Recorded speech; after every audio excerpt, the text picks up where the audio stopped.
عزیزان محترم، آج کی جمعہ کے موقع پر ہم لفظ مشکل کشا کہنا جائز ہے یا ناجائز ہے، شرک ہے یا دین ہے، اس کو ہم شریعت کا ایک اصول ہے، فقہ کا ایک قاعدہ ہے جس کو حقیقت اور مجاز کہتے ہیں، اس کی روشنی میں ہم اس مسئلے کو سمجھنے کی کوشش کریں گے۔ کیا اولیاء اللہ کو مشکل کشا کہہ سکتے ہیں یا نہیں کہہ سکتے؟ حاجت روا کہہ سکتے ہیں یا نہیں کہہ سکتے؟ داتا کہہ سکتے ہیں یا نہیں کہہ سکتے؟ بندے نواز کہہ سکتے ہیں یا نہیں کہہ سکتے؟ تو دو لفظ ہے، ایک ہے حقیقت اور دوسرا ہے مجاز۔ تو حقیقت کو وضع کرنے والے نے جس معنی کے لیے وضع کیا ہے اسی کے لیے اگر وہ نام وہ معنی استعمال کیا جائے تو اس کو حقیقت کہتے ہیں، اور اہل لغت نے جس شے کے لیے کوئی معنی وضع کیا ہو اور وہ معنی حقیقت پر ثابت نہ آتا ہو، صادق نہ آتا ہو، تو اس کو پھیر کر مجاز کی طرف کر دیتے ہیں، مجاز کی طرف پھیر دیتے ہیں، اس کو مجاز کہتے ہیں۔ اس کی مثال یہ ہے کہ مثال کے طور پر ایک لفظ ہے شیر۔ اب اہل لغت نے شیر کا جو لفظ ہے، جو نام ہے، وہ جنگل کے درندے کے لیے وضع کیا ہے۔ اب شیر اگر کوئی کہے، اسد کو اگر کوئی کہے تو اس کا حقیقی معنی ہوتا ہے حیوان، وہ حیوان جو جنگل میں رہتا ہے، درندہ ہے۔ اب اسی نام کو اگر کوئی کسی آدمی کے لیے استعمال کرے تو اس کا مطلب یہ ہوتا ہے، کوئی آدمی کسی سے کہے کہ فلاں آدمی شیر ہے، نبی بھائی شیر ہے، احمد بھائی شیر ہے، تو اس کا اب یہ معنی حقیقی معنی نہیں کہلائے گا، نہ نبی بھائی کے لیے کہلائے گا، نہ اقبال بھائی کے لیے کہلائے گا، نہ احمد بھائی کے لیے کہلائے گا۔ کیوں کہ نہ تو نبی بھائی شیر ہے جنگل کے، نہ احمد بھائی ہے، نہ اقبال صاحب ہے۔ تو اس کا معنی جو لیا جائے گا وہ اس کا معنی لیا جائے گا بہادری، شیر کا معنی جو لیا جائے گا وہ بہادری لیا جائے گا۔ تو اب حقیقی معنی سے پھیر کر مزاجی معنی کی طرف پھیر دیا گیا، یعنی حقیقی معنی اگر لیں تو جنگل کا شیر ہوگا، جنگل کا اسد ہوگا، اور وہی معنی کو، وہی نام کو اگر ہم انسانوں کے لیے لیا جائے تو وہ معنی مزاجی کہلاتا ہے۔ تو یہ اصول سمجھ لیجئے۔ پھر ایک مثال دوں میں، جیسا مثال کے طور پر کوئی عورت کسی مرد سے کہے کہ بعت نفسی، میں آپ کو تجھے بیچ دیا، تو اب یہاں دیکھا جائے گا کہ یہ لڑکی کی حیثیت کیا ہے، کیا یہ لڑکی غلام ہے، باندی ہے، یا آزاد ہے؟ اب اس باپ کو دیکھا جائے گا کہ جس بیٹی کو بیچ رہا ہے وہ بیٹی باندی ہے یا آزاد ہے، کیونکہ آزاد عورت بے کا محل نہیں ہوتا، یعنی آزاد جو عورت ہوتی ہے وہ تجارت کا محل نہیں ہے، وہ بیچی نہیں جاتی، آزاد عورت بیچی نہیں جاتی، غلام بیچی جاتی ہے، باندی بیچی جاتی ہے۔ تو اب یہاں پر دیکھیں گے، اگر غلام ہے اور غلام کی حیثیت میں ہوتے ہوئے یہ کہے کہ میں نے اپنا آپ تجھے بیچا ہے، میں نے اپنا آپ تجھے بیچا ہے، تو اب یہاں پر معنی یہ لیا جائے گا، یہ جو بعتو کا جو لفظ ہے اس کو حقیقت کی طرف پھیرا جائے گا کہ یقیناً اس نے اپنے آپ کو بیچا ہے، اس کا خریدنا اور بیچنا دونوں درست ہے۔ اگر پھر اس کو اگر ہم دیکھیں کہ یہ کہنے والی لڑکی، کہنے والی عورت اگر آزاد ہے تو یہ محل بے نہیں ہے، تجارت کا محل نہیں ہے، اس کو بیچا خریدا نہیں جاتا، تو اب اس کا معنی مزاج کی طرف پھیرا جائے گا، مجاز کی طرف پھیرا جائے گا، اور معنی یہ لیا جائے گا کہ یہ اپنے آپ کو کہہ رہی کہ میں نے تجھے اپنے آپ کو بیچا ہے، مطلب یہ کہنا یہ چاہتی ہے کہ میں نے تجھ سے اپنا نکاح کر دیا۔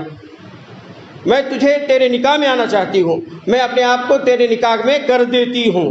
میں باپ کہہ رہا ہے تو اس کا مطلب یہ ہوگا کہ باپ یہ کہتا ہے کہ میری بیٹی میں نے تیرے نکاح میں دیا۔ اگر بیٹی باندھی ہے تو معنی حقیقی لیں گے تجارت کا، اگر بیٹی آزاد ہے تو پھر معنی نکاح کا لیں گے۔ پھر اور دوسری مثال کے طور پر ایک شخص ہے، ایک شخص کو بخار ہوا، بخار آ گیا، اس نے گولی کھائی، ڈولو 650 لیا، اس کا اب باڈی نارمل ہو گئی، ٹیمپریچر پورا کول ہو گیا۔ پھر دوسرے شخص کو بھی بخار آیا، وہ بھی ڈولو 650 لیا۔ اب ان دونوں کے اندر دیکھا جائے گا، دو باتیں دیکھی جائے گی، یاد رکھیے۔ دیکھو، ہم گھبرانے کی ضرورت نہیں ہے، اہل سنت میں ہے تو ہم شرمندگی سے نہیں ہے، نہ غلطی سے ہے، نہ ہمارا اہل سنت جو مسلک ہے وہ ایک دم بالکل باطل ہے، ہمیں حق ہے۔ یہ بات تو سمجھے، اس واسطے سمجھا رہا ہوں۔ انشاءاللہ اس ٹاپک پہ ہم 2 جمعہ بات کریں گے۔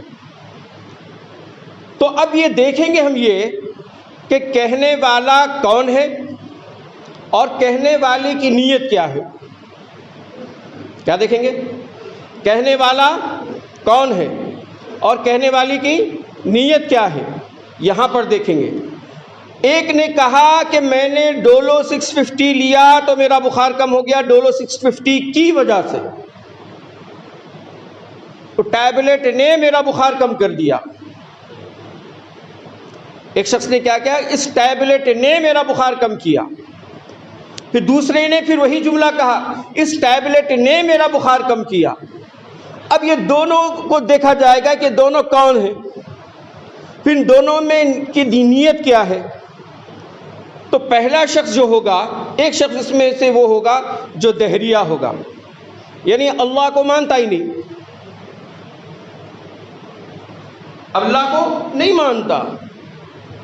اب اگر وہ کہے کہ یہ ڈولو 650 کی وجہ سے میرا بخار کم ہوا، تو اب اس کا معنی حقیقی لیا جائے گا۔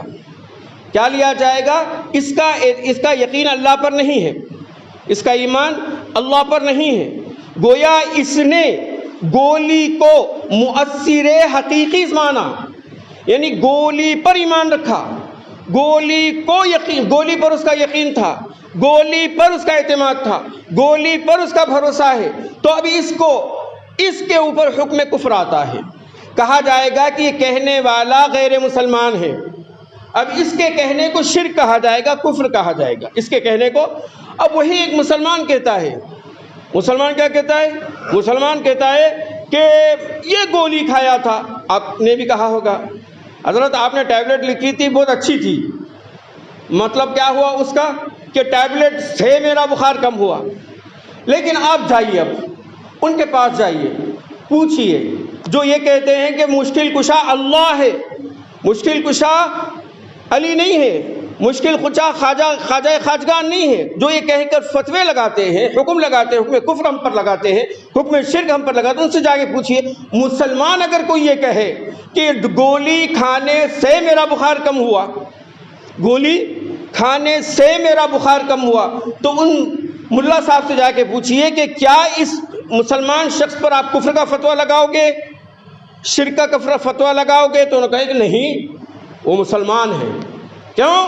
اس کی وجہ یہ ہے کہ فقہ نے قاعدہ دیا ہے، فقی نے قاعدہ دیا ہے، فقی اعظم نے دیا ہے۔ وہ فقی اعظم کون ہے؟ امام اعظم ابو حنیفہ رحمۃ اللہ تعالیٰ علیہ۔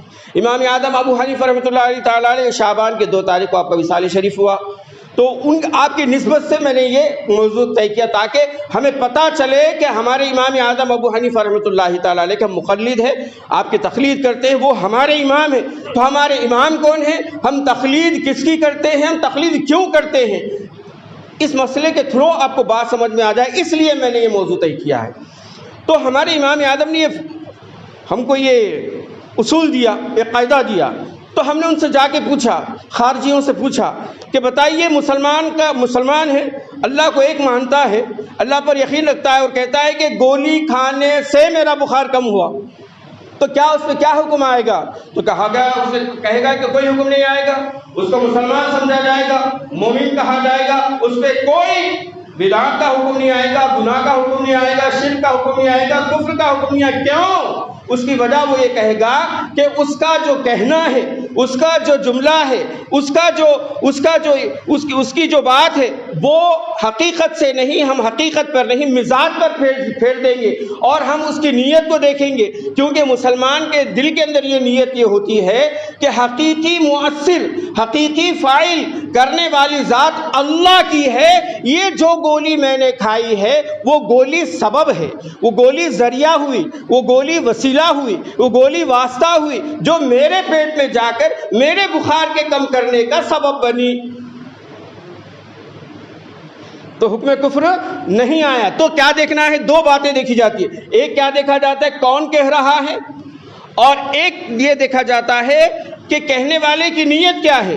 تو دہریے کو ہم نے کہتے سنا کہ گولی سے بخار کم ہوا، تو ہم نے دیکھا کہ کہنے والا دہریہ ہے، یعنی اللہ کو مانتا ہی نہیں، اللہ میں یقین ہی نہیں رکھتا، اور اس کی نیت کیا ہے کہ جو مؤثر حقیقی ہے وہ ٹیبلٹ ہی ہے، تو ٹیبلٹ کو مؤثر حقیقی مانا، اللہ پر ایمان نہیں تھا، اس وجہ سے اس کو کافر کہا جائے گا، اس کو مشرک کہا جائے گا۔ لیکن مسلمان نے پھر یہی جملہ کہا، تو مسلمان کے جملے کو مزاج کی طرف پھیر کر اس کی نیت کو دیکھا گیا کہ اس کی نیت کے اندر کیا ہے، فاعل حقیقی اللہ ہے، مؤثر حقیقی ٹیبلٹ نہیں ہے، بلکہ مؤثر حقیقی اللہ دینے والا ہے، اللہ اس کے اندر تاثیر دینے والا ہے، اور فاعل اللہ ہے، بخار کو کم کرنے والا اللہ ہے، لیکن سبب ٹیبلٹ ہے، اس لیے اس کو حکم کفر نہیں لگایا جاتا۔ اب دیکھیے کیا اس کے قرآن میں کوئی دلیل ہے ان دونوں کے لیے؟ تو قرآن کی بھی دلیل دیکھیے، سورۃ القصص کی آیت نمبر 18 غالباً یا 78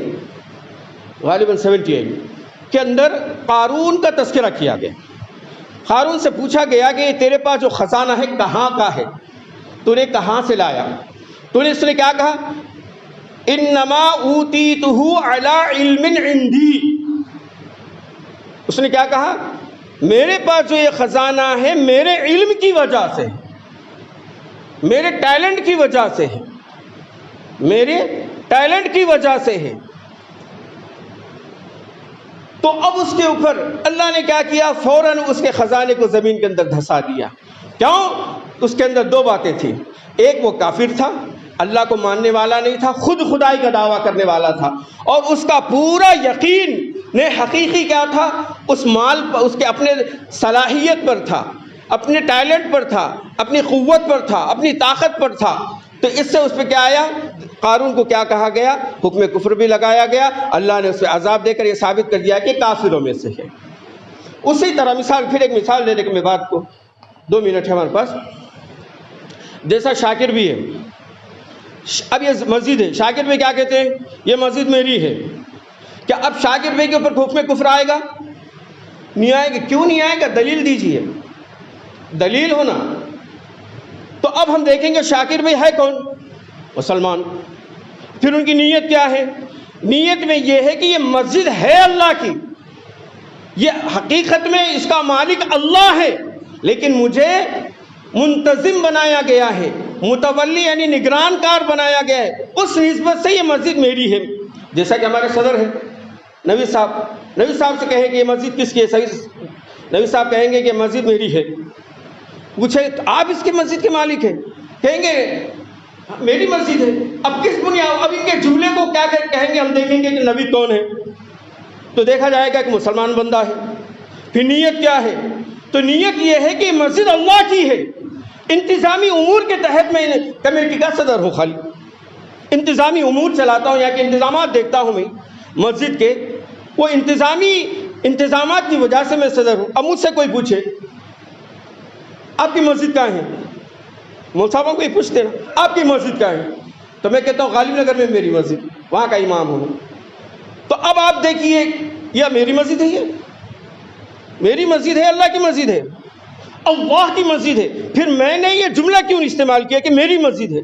میری مسجد کہنے کا مطلب یہ کہ مسجد اللہ کی ہے، لیکن یہاں پر میں مستقل امامت پر امامت کے لیے طے ہوں، یہاں ہمیشہ میں ہی امامت کرتا ہوں، تو یہ جو جملہ ہے مزاجن استعمال کیا جاتا ہے، مزاج کی طرف پھیرا جاتا ہے، اس لیے نہ تو شاکر بھائی پر حکم کفر آیا، نہ نوید کے اوپر حکم کفر آیا، نہ ضیاء کے اوپر حکم کفر آیا آپ کے امام کے اوپر حکم کفر نہیں آیا، لیکن قارون نے کہا تھا کہ یہ مال میرا ہے تو اس پہ حکم کفر آیا، کیونکہ دیکھا کہ وہ کافر ہے، اور اس کی نیت کیا تھی؟ اس کے اپنے مؤثر حقیقی اس کا ٹیلنٹ تھا، اس اللہ پر اس کا یقین نہیں تھا، اس لیے اللہ پاک نے اس کو دھسا کر بتایا کہ یہ کافر ہے۔ اب دیکھیں پھر اور ایک مزاج کی ایک مثال دے دو تمہیں۔ حضرت جبریل علیہ السلام حضرت مریم علیہ السلام کے پاس آئے، اب وہ بڑا لمبا واقعہ ہے، آ کر انہوں نے کہا کہ انما انا رسول ربی کی، میں تیرے رب کا رسول ہوں، لی اہابا لکی غلاما زکیہ، میں تجھے بیٹا دینے آیا ہوں۔ کیا دینے آیا ہوں؟ بیٹا جبریل دیتے کہ اللہ؟ اب کہتے نا لوگ کیا خواجہ کے پاس بیٹوں کی فیکٹری ہے، بیٹے دیتے خواجہ؟ بندے نماز تمہیں بیٹے دیتے؟ جبریل جلال بخاری کے پاس بیٹوں کے اندر گڑے میں بیٹے جمع ہیں جو آتے آپ کو اٹھا کے ایک ایک بانٹتے وہاں پر، بولتے نہیں بولتے؟ پھر جبریل کے پاس بیٹے تھے، جبریل اللہ ہے، وہ اپنے آپ کو خدائی دعویٰ کر رہے تھے؟ نہیں۔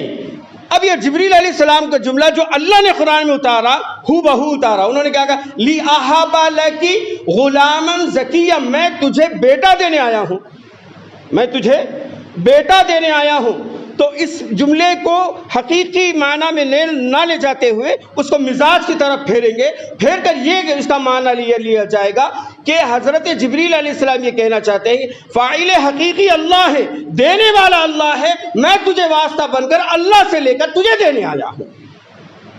تو اس سے کیا معلوم ہوا؟ آج کی ہماری ایک مختصر سی بحث ہے، بہت ساری لمبی گفتگو ہے، یہ میں شارٹ میں صبح سے سوچا کیسے شارٹ میں بات کر کے آپ کو سمجھاؤں، اس لیے مختصر کرا، اللہ آپ لوگوں کو بات سمجھائے، میں صحیح بولا ہوں اور نہیں بولا ہوں، لیکن یاد رکھیں تو ایک بات واضح ہو گئی کہ مشکل علی مشکل کشا کہنا شرک نہیں ہے، غریب النواز خواجہ خواجگان کو کہنا شرک نہیں ہے، اس سے ثابت ہوا نہیں ہوا، بندے نواز کہنا شرک نہیں ہے۔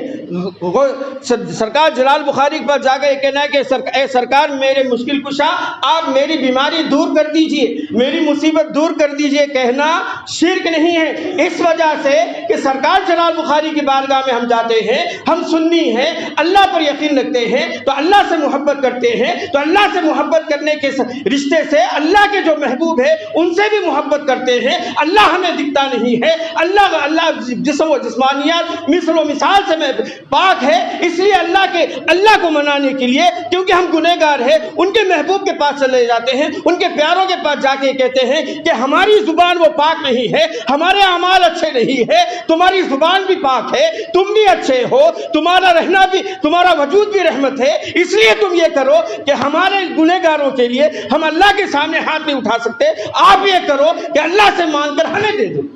بس اتنا مطلب۔ لوگوں کے بہکاؤ میں آ کر اپنے ایمان عقیدے مت برباد کیجیے، اہل سنت و جماعت میں لوٹ آئیے، مضبوط رہیے، جہالت کا کام مت کیجیے۔ وآخر دعوانا الحمدللہ۔ سنت دفعہ